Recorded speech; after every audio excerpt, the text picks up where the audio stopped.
Meile meeldib uskuda, et seadus kohtleb last teisiti kui täiskasvanut. Kuid aastakümneid tugines Ameerika õigussüsteem mitmetele seaduselünkadele, mis võimaldasid isegi 14-aastastel lastel surmanuhtluse saada, mõnikord nii kiiretes kohtuprotsessides, et need kestsid vaevu kauem kui lõunapaus. 1989 aastal otsustas ülemkohus isegi, et 16-aastase hukkamine on täiesti seaduslik, luues seadusliku halli tsooni, kus lapseks olemine ei pakkunud mingit kaitset kõige karmima karistuse eest. Need ei ole lihtsalt traagilised lood. Need on 10 kõige häirivamat seaduslikku musta auku, mis viisid lapsed surmamõistetute osakonda. Number 10. Douglas Christopher Thomas oli vaid 17, kui ta tulistas ja tappis oma 14-aastase tüdruksõbra Jessica Wisemani vanemad. See oli kohutav kuritegu, kuid kohtuprotsessil tunnistasid mitmed tunnistajad, et Jessica oli kuriteo peaarhitekt. Chris oli lihtsalt vastuvõtlik tema enneaegselt küpsele ja kontrollivale loomusele. Isegi apellatsioonikohtu kohtunik tunnistas, et toimikus olevad tõendid toetavad tugevalt järeldust, et just Jessica Wiseman soovis oma vanemate tapmist ja õhutas Thomas tema soove täitma. Toimikust selgus, et Chris loobus oma Miranda õigustest, mille kohta psühhiaater ütles, et ta oli arenguliselt ebaküps ega suutnud teha otsuseid täiskasvanu tasemel. Samuti arvatakse, et tema ülestunnistus ilma advokaadita võis olla antud sunni ja surve all. Tõsiasi, et last saab üle kuulata ilma kaitse juuresolekuta, kui Chris oli uimastite ja alkoholi mõju all, on juba iseenesest seaduselünk. Kuid hoolimata nendest üksikasjadest ja traumadest rikutud lapsepõlvest, mõisteti talle surmanuhtlus. Juhtum tekitas muret üle kogu maailma. Inimõiguste organisatsioonid nimetasid USA'd globaalseks paariariigiks, arenenud riigiks, mis ei järgi rahvusvahelisi lepinguid ega ÜRO konventsioone laste tapmise osas. Ainsad teised riigid, kes seda teevad, on Iraan, Nigeeria, Pakistan, Saudi Araabia ja Jeemen. Jessica Wiseman, kuriteo ilmselge peaarhitekt, vabastati kinnipidamisasutusest vaid 7 aasta järel 21-aastaselt. Algne kohtunik, prokurör, vaimse tervise eksperdid ja isegi ohvri perekonnaliikmed ei soovinud, et hukkamine toimuks. Kuid kuna aktivistide sõnul oli seaduslikes tehnilistes üksikasjades kahetsusväärne möödalaskmine, süstis Virginia osariik 10. jaanuaril 2000 Chrisile surmava süsti. Ta oli 26-aastane. Vaid mõned aastad hiljem otsustas ülemkohus, et kellegi nagu Chris tapmine on julm ja ebatavaline karistus. Mis puudutab peamise süüdlase leebet karistust, siis Chris ei olnud kunagi kibestunud, kuid enne surma ütles ta: "Mina olin lihtsalt joone ühel poolel ja tema teisel." Seda nimetatakse seadusega kehtestatud järsuks piiriks. 9. punkt. Kuni 2005 aastani oli 22 ameeriklast, kes panid oma kuriteo toime alla 18-aastaselt, seaduse järgi lapsed hukatud. Kõik olid mehed, kõik pärit Lõuna- või Kesk-Läänest ja kõik 17-aastased, välja arvatud üks. Tema nimi oli Sean Sellers. 8. septembril 1985 oli Sean 16-aastane, kui ta tulistas ja tappis Robert Boweri, 36-aastase toidupoe müüja Oklahoma City's. Bauer keeldus teenindamast Seani ja tema sõpra Richard Howard Beeri, nii et nad hukkasid ta. Aga asi ei piirdunud sellega. Howard tunnistas hiljem, et Sean oli talle öelnud, et ta vajutas päästikule lihtsalt sellepärast, et ta, tsiteerin, tahtis teada, mis tunne on kedagi tappa. Kui mõrva uurimine veel käis, tappis Sean oma ema Vonda. Pärast tüli ühe tüdruku pärast pani ta tema kohvitassi rotimürki. Kui see ei andnud oodatud tulemusi, koostas ta plaani. 5. märtsil 1986 hiilis ta, kandes vaid aluspesu, et mitte endale verd peale saada, oma ema magamistuppa, kui ema magas. Ta tulistas esmalt oma kasuisa Richardit. Tema ema ärkas üles ja enne kui ta jõudis midagi öelda, tulistas ta ka teda. Lootes, et politsei peab neid mõrvu kodurünnakuks, lahkus Sean majast ja läks Howardi juurde, kus ta tunnistas oma teo üles. Oma tunnistuse eest sai Howard Boweri mõrva eest vaid 5-aastase tingimisi karistuse. Kuid see polnud lihtsalt kolmikmõrva juhtum. Tollal haaras USA'd satanismi paanika. Peaaegu iga päev kuulsid ameeriklased lugusid inimestest, keda Luciferi ja tema teemonite armee ajas tegema jälke või kummalisi tegusid, Sean kaasa arvatud.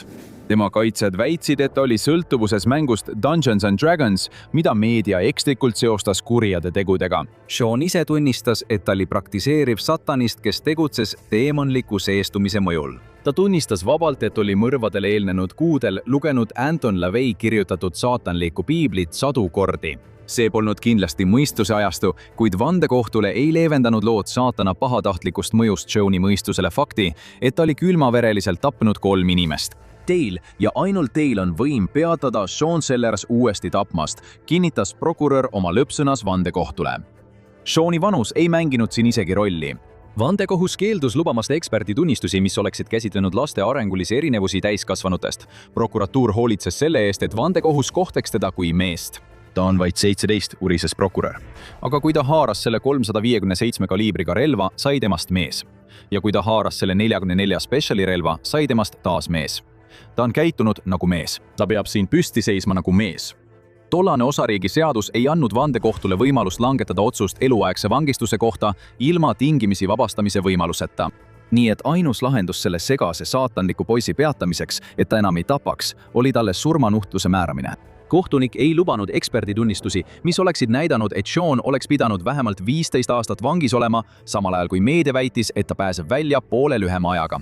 Aastate jooksul kaebas Sean oma surmanuhtluse edasi. Temast sai sensatsioon. Oprah, Heraldo, dokumentaalfilmid sarimõrvaritest ja saatana kummardajatest kajastasid teda. 1992 aastal Seanil diagnoositi mitmikisiksuse häire ning uuringud näitasid, et tal oli lapsepõlvest saadud õnnetuse tõttu ajukahjustus. Kuid samal ajal, kui Sean jõudis rahvusvahelistesse uudistesse ja tema surmanuhtlus tekitas muret aktivistide seas üle kogu maailma, haaras USA-d taas uus moraalne paanika. NMS-ne üliohtlikud noorkurjategijad. Asjatundjad rääkisid uuest noorte kurjategijate põlvkonnast, justkui otse romaanist ja filmist Kellavärgiga apelsiin. Nad olid äärmiselt impulsiivsed, täiesti süümepiinadeta lapsed, kellel puudus igasugune austus inimelu vastu. See ei mõjutanud otseselt Seani juhtumit, kuid kui tema apellatsiooni tulemust ei andnud, oli poliitiline õhkkond täis hirmu ohtlike, röövellikult käituvate laste ees.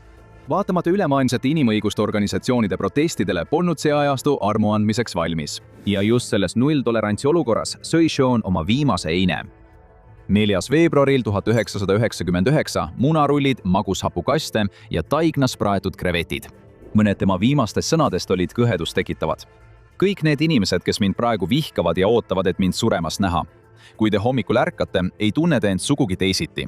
Kui surmasüsti ravimid tema veenidesse voolasid, laulis ta kristlikke laule ja maailm muutus mustaks. Kuidas said osariigid üldse loa 16-aastase hukkamiseks? Vastus tuli riigi kõrgeimast kohtust. 8. 7. jaanuaril 1981 astusid 2 meest bensiinijaama, kus 20-aastane Barbel Poor töötas teenindajana. Barbelil oli kodus 10-kuune beebi ja ta töötas selleks, et koguda raha ülikooli jaoks, et anda oma lapsele parem elu. Kuid kõik see muutus, kui ta kohtus oma suureks õnnetuseks Kevin Stanfordiga, kes oli 17 aastat ja 4 kuud vana, ning tema sõbra David Buchananiga 16-aastasega. 3. mees Troy Johnson ootas autos. Relvaga ähvardades sundisid mehed ta sisse, kus nad piinasid teda vähemalt 45 minutit kohutaval viisil. Pärast tema kannatusi kasutasid mehed tema autot, et sõita eraldatud kohta, kus nad lubasid tal veel ühe viimase sigareti suitsetada. Seejärel tulistasid nad teda näkku ja kuklasse. Nad jätsid ta alasti tagaistmele ja läksid tagasi bensiinijaama, kust nad varastasid umbes 300 sigaretiblokki bensiini ja väikese summa raha. Poisid tabati varsti pärast seda, kui üks neist üritas varastatud kaupa müüa. 1982 aastal mõisteti Kevinile surmanuhtlus 1. astme sodoomia, 1. astme röövi ja varastatud vara vastuvõtmise eest. David sai eluaegse vanglakaristuse ja Troy saadeti mitmeks kuuks noorteasutusse.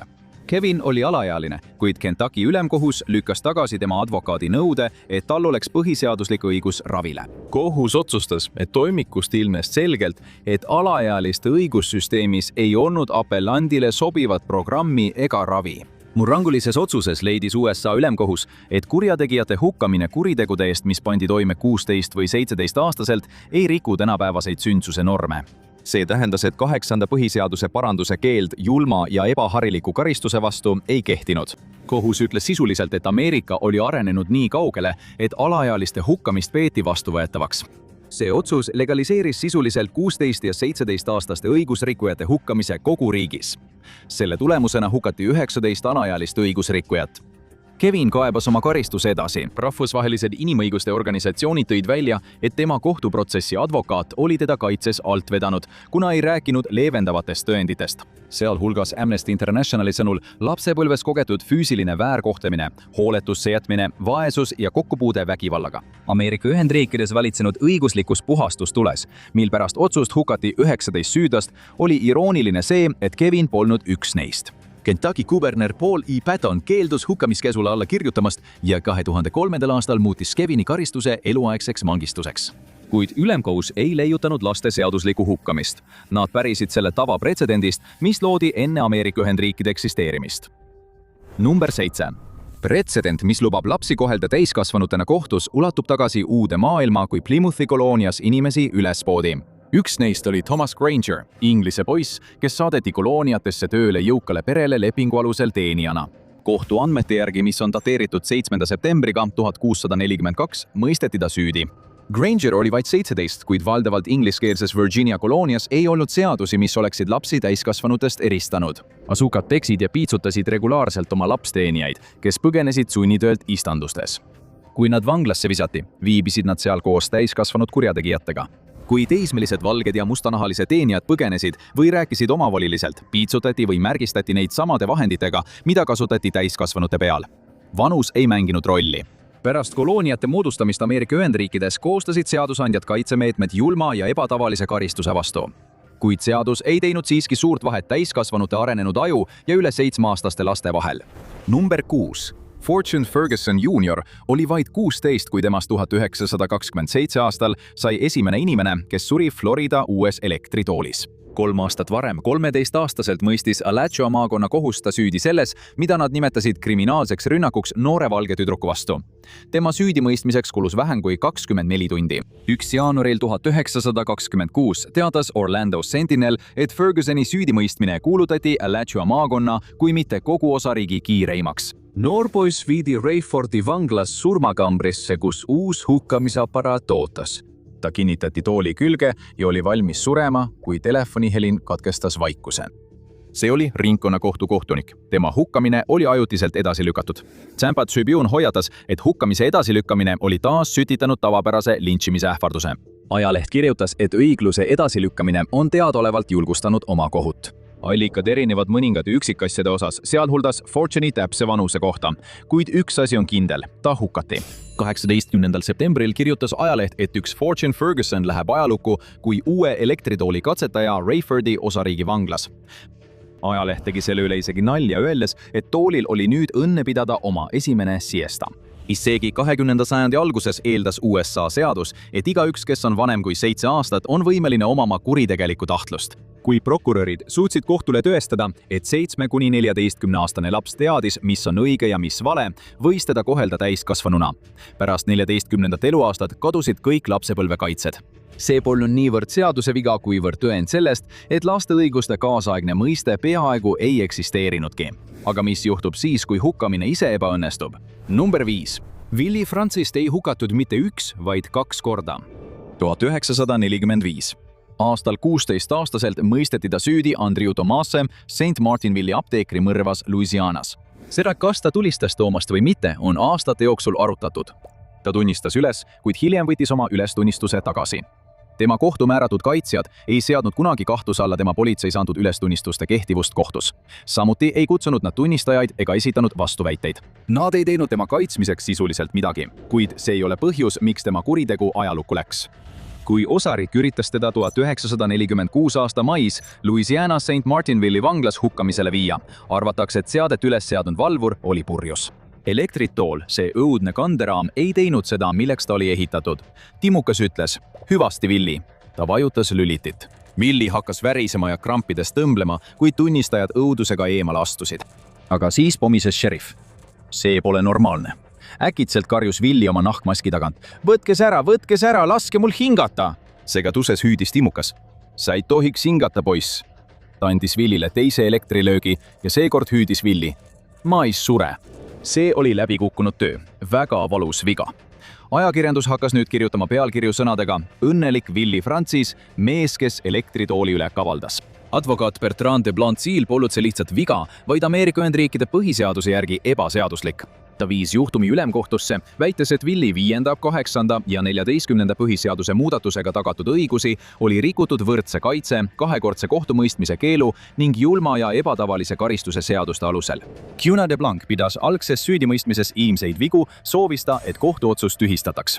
1947 aasta 9. mail naasis Willie elektritooli ja seekord täitis see oma ülesannet. See juhtum on näide kõige hullemast õudusunenäost, kus riik nõuab lapse elu arvelt uut katset. Viga, mis pole kirjas seaduse sõnades, vaid masinas endas. 4. Kui Joe Arredi käis 1920. aastate alguses Colorado osariigis Pueblo algkoolis, teatasid õpetajad tema vanematele, et on probleem. Ta lihtsalt ei suutnud teistega sammu pidada. Ta ei osanud lugeda ega kirjutada, liita ega lahutada.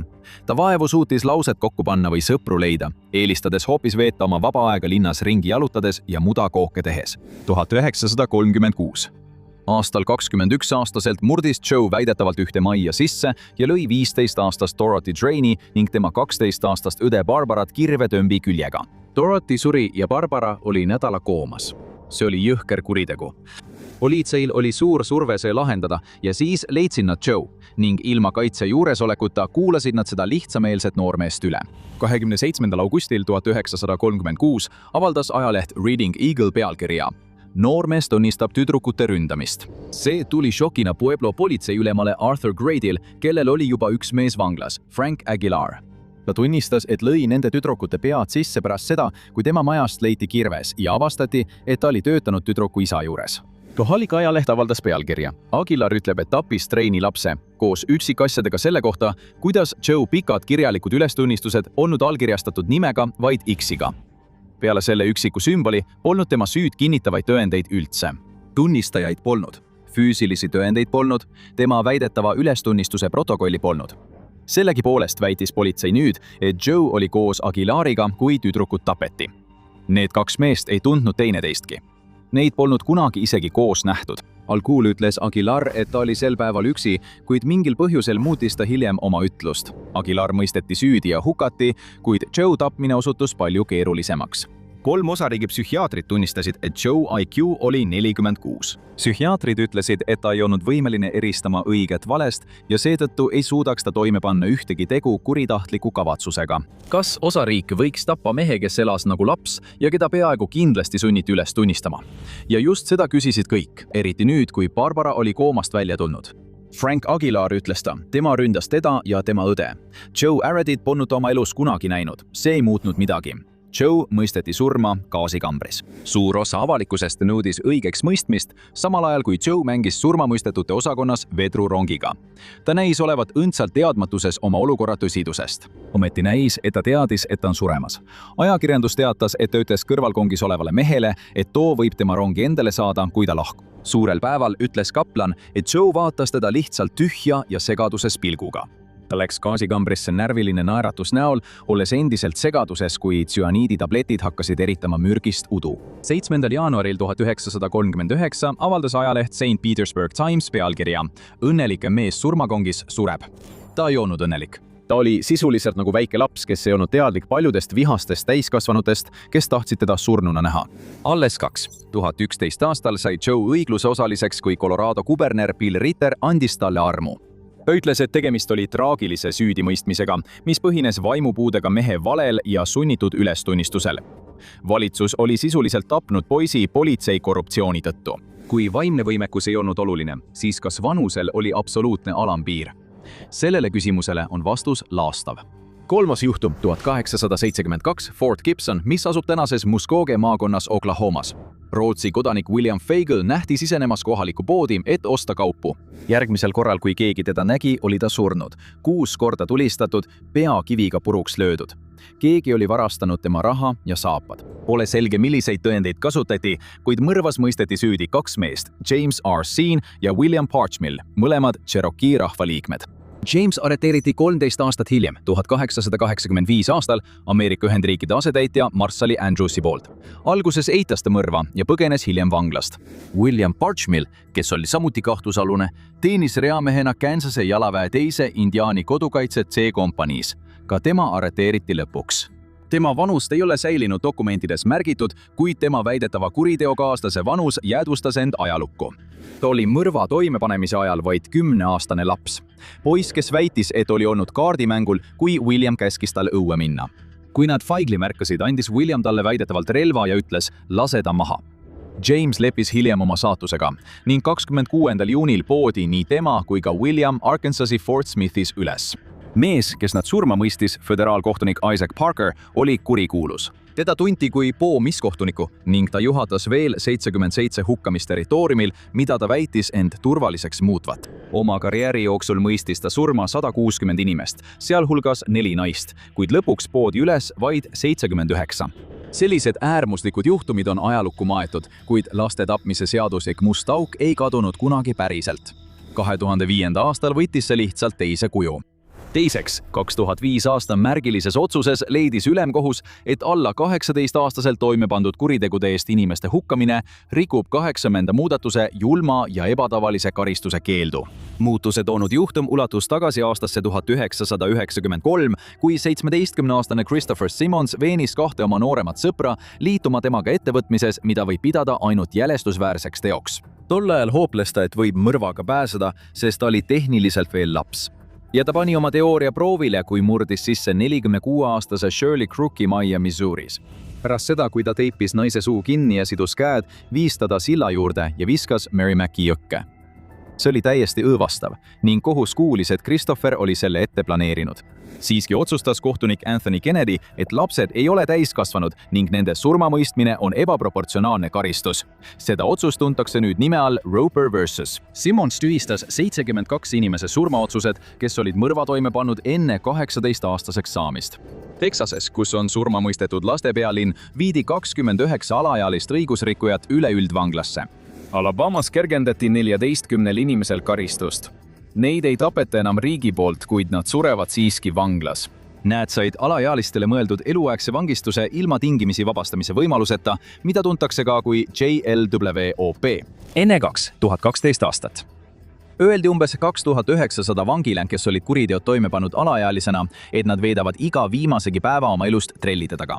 See muutus osaliselt sel aastal tänu niinimetatud Miller v. Alabama otsusele. Otsus põhines 2 juhtumil.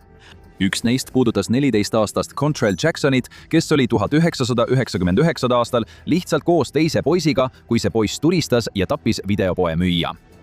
Osaluse seaduse järgi piisas sellest, et ta lihtsalt kohal oli, et talle määrata eluaegne vangistus ilma tingimisi vabastamise võimaluseta. Teine juhtum puudutas 14-aastast Evan Millerit Alabamas, kes koos sõbraga peksis 52-aastast Cole Cannonit pesapallikurikaga ja jättis ta peaaegu surnuna maha, kui nad tema haagissuvila koos temaga sees põlema panid. Alabama ja Arkansase kõrgeimad kohtud jätsid mõlemad karistused jõusse. Ülemkohus tühistas selle otsuse, öeldes, et 20. paranduse kohaselt on selline karistus ebaseaduslik. Seadus pidi olema muutunud. Eluaegset vangistust ilma tingimisi vabastamiseta lastele ei tohi määrata, ükskõik kui tõsine kuritegu ka poleks. USA oli nüüd samal tasemel nagu kõik teised arenenud riigid. Mitte päris. Praegu on ainult 27 osariigis ja Columbia ringkonnas keelatud eluaegne vangistus ilma tingimisi vabastamise võimaluseta alla 18-aastastele. Ja veel 9 osariigis ei kanna ükski noor kurjategija eluaegset vangistust ilma tingimisi vabastamiseta. Kuid Sentencing Projecti andmetel oli 2023 aasta seisuga 2020 aasta alguses peaaegu 1500 inimest, kes kandsid eluaegset vangistust ilma tingimisi vabastamiseta noorena toime pandud kuritegude eest. Mõned neist olid uskumatult noored. Michael Hodge, kes oli vaid 13-aastane, kui ta koos mõne teismelise sõbraga viibis, kui üks poemüüja mõrvati. Pole selge, kas tema vajutas päästikule või andis vale ülestunnistuse, kuid praeguse seisuga ei pääse ta kunagi vanglast välja. Ta ei ole ainus. 2007 aastal dokumenteeris Equal Justice Initiative vähemalt 73 last vanuses 13 või 14, kes kannavad selliseid karistusi. Seadused on muutunud, kuid laste jaoks eksisteerib must auk endiselt. Kas siis tegelikult midagi muutus? Kuid kõigist tõrgetest, lünkadest ja institutsionaalsetest läbikukkumistest pole ükski hirmutavam kui see, kui süsteem otsustab õiguse asendada pelga toore kiirustamisega. Esiteks, 1944 aastal kadusid Alcoolus Lõuna-Carolinas 2 tüdrukut, Betty June Benecker, 11-aastane ja Mary Emma Thames, 8-aastane. Hiljem leiti nad metsikult pekstuna kõva esemega, mis oli tunginud nende koljudesse. 14-aastane George Stinney, kes oli vaid 5 jalga ja 1 tolli pikk ning kaalus 90-95 naela, arreteeriti. Väidetavalt viis ta politsei kohta, kuhu ta oli peitnud relva, rauatüki. Ta ei saanud mingit õigusabi, kui ta jäeti politseiga üksi. Tema vanemad ega sugulased ei näinud teda isegi, kartes lintšimist. Rahvaholk ilmus tegelikult Stinney majapidamisse, kuid isa oli juba töölt vallandatud ja oli oma elu pärast kartes ära kolinud. George'i kohtumääratud kaitsja oli Charles Plowden, mees, kes ei tahtnud olukorda segada. Ta kandideeris kohalikele valimistele. Ta ei vaidlustanud politseid, kes oli ülestunnistuse võtnud, ega ka seda, et ülestunnistus oli aja jooksul muutunud. Kohtuprotsessis, mis kestis vaid 2,5 tundi, ei teinud ta peaaegu üldse katset mingitki kaitset pakkuda. George oli üksi süsteemis, millest ta aru ei saanud. Süsteemis, mis kartis, et kui keegi selle õõvastava kuriteo eest ei maksa, puhkeb vägivald. Jim Crow rassismi maal, kus üle 1000 vihase inimese ootas kohtumaja ees, mõistis täiesti valge žürii George'i surma. Kaebust ei esitatud. Kohtuprotsessi kohta ei ole säilinud ühtegi kirjalikku tõendit. See oli Ameerika, vabaduse maa ja last oli süüdi mõistetud sisuliselt farsikohtus. Mustanahaliste kirikud ja inimõiguste eestkõnelejad pöördusid kuberner Olin D. Johnstoni poole armuandmispalvega. Tema vastus oli avalduse kujul, mis põhines sellel, mida ta väitis, et George oli talle väidetavalt öelnud, et ta tappis tüdrukud. Veelgi hullem, ta üritas üht surnukehadest väärkohelda. Seda viimast osa ei kinnitanud lahkamine kunagi. Arvatakse, et see väide oli lihtsalt kuulujutt, mida Johnston oli kuulnud. Hukkamise päeval, 16. juunil 1944, vaid 84 päeva pärast tema arreteerimist, öeldakse, et George tunnistas umbes 30 minutit enne, kui ta hukkamispaika viidi. Kuid taas, tema sõnadest pole ühtegi üleskirjutust olemas. Meedia teatas, et ta pidi istuma piibli peal ja tema mask libises eest just sel hetkel, kui 2400 volti tema kehast läbi jooksis. See osa võis olla kuulujutt, kuid ülejäänu on kindel. Kui temalt küsiti, kas tal on viimaseid sõnu, vastas ta, ei härra. Seejärel vajutati lülitit ja ta suri peagi pärast seda. Väideti, et ta oli noorim inimene, kes on kaasaegses USA's hukatud. Aga kas ta oli?